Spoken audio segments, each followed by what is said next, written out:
حضرت جنید بغدادی رحمۃ اللہ علیہ جب مکہ معظمہ تشریف لے جا رہے تھے حج کرنے کے لیے، حج کا فریضہ انجام دینے کے لیے، تو آپ کا سفر جاری تھا، اور دوران سفر جب آپ چل رہے تھے تو ایک مقام ایسا آیا کہ اس مقام پر پہنچنے کے بعد آپ کی جو سواری ہے وہ سواری مکہ معظمہ کی طرف چلنے کے بجائے اب وہ سواری قسطنطنیہ کی طرف جا رہا ہے، قسطنطنیہ کی طرف بڑھ رہا ہے۔ آپ اس سواری کو روک رہے ہیں، بہت تیزی سے روک رہے ہیں، بہت کوشش کر رہے ہیں، جد و جہد کر رہے ہیں، لیکن سواری ہے رکنے کا نام ہی نہیں لے رہا۔ وہ قسطنطنیہ کی طرف جا ہی رہا ہے، چل ہی رہا ہے۔ کچھ دیر کے بعد وہ سواری آخر کار قسطنطنیہ کے اندر داخل ہوا، اور جب سواری قسطنطنیہ میں آپ کو لے کر کے پہنچا تو آپ وہاں پہنچتے ہی کیا دیکھتے ہیں کہ لوگوں کی بھیڑ لگی ہوئی ہے، لوگوں کا ہجوم ہے، ہر طرف لوگ ہیں، اور لوگ آپس میں بات میں مصروف ہے، سب آپس میں ہم کلامی ہیں۔ تو جب آپ نے دیکھا تو تھوڑی دیر کے بعد آپ وہاں کا جائزہ لیتے ہیں، تو آپ فرماتے ہیں کہ مجھے پتہ چلا کہ یہاں کی جو بادشاہ ہے، اس بادشاہ کے ایک لڑکی ہے، اور اس لڑکی پر دیوانگی کا دورہ چڑھا ہے،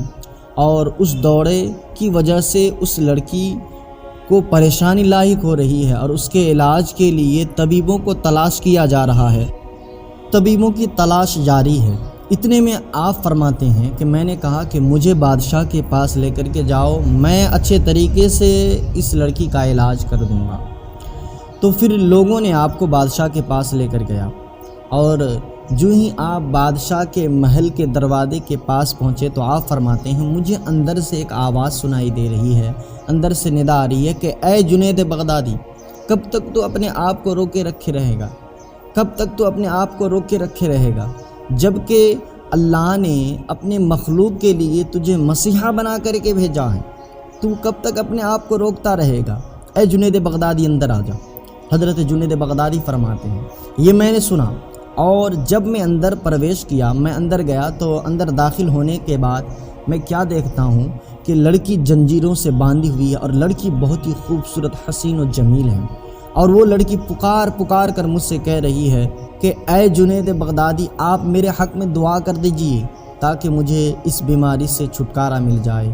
میں بلا میں گھر چکی ہوں، بلا نے مجھے پکڑ لیا ہے، آپ میرے لیے دعا کر دیجئے۔ حضرت جنید بغدادی فرماتے ہیں میں نے لا الہ الا اللہ پڑھا، اور پھر اس کے بعد اس کی جنجیریں بکھر کر ٹوٹ کر گرنے لگی، اور وہ لڑکی تندرست ہو گئی۔ اور پھر بادشاہ نے جب یہ نظارہ دیکھا تو بادشاہ نے کہا اے جنید بغدادی، تم کتنے بہترین اور کتنے اچھے طبیب ہو، تو نے پل بھر میں میری لڑکی کا علاج کر دیا۔ اور پھر جب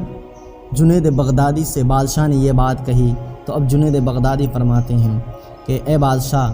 اگر تو یہ چاہتا ہے کہ تیرے اندر کا جو کفر ہے وہ بھی ختم ہو جائے، اور تو بھی اندھیرا سے نکل کر اجالے کی طرف آ جائے، تو پڑھ تو بھی لا الہ الا اللہ،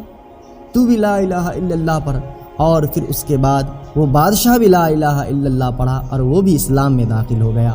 اور وہاں جتنے لوگ تھے ان تمام کے تماموں نے اسلام قبول کیا۔ تو میرے عزیزو، یہ رب قدیر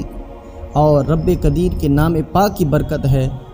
اور ایک اللہ کے ولی کی کرامت ہے کہ ان دونوں چیزوں کو دیکھ کر کے وہ تمام کے تمام لوگ مسلمان ہو گئے۔ تو ہمیں اپنے رب کا نام لینا چاہیے، اپنے رب کا نام زیادہ سے زیادہ لینا چاہیے، اور زیادہ سے زیادہ اپنے پروردگار کا ذکر کرنا چاہیے۔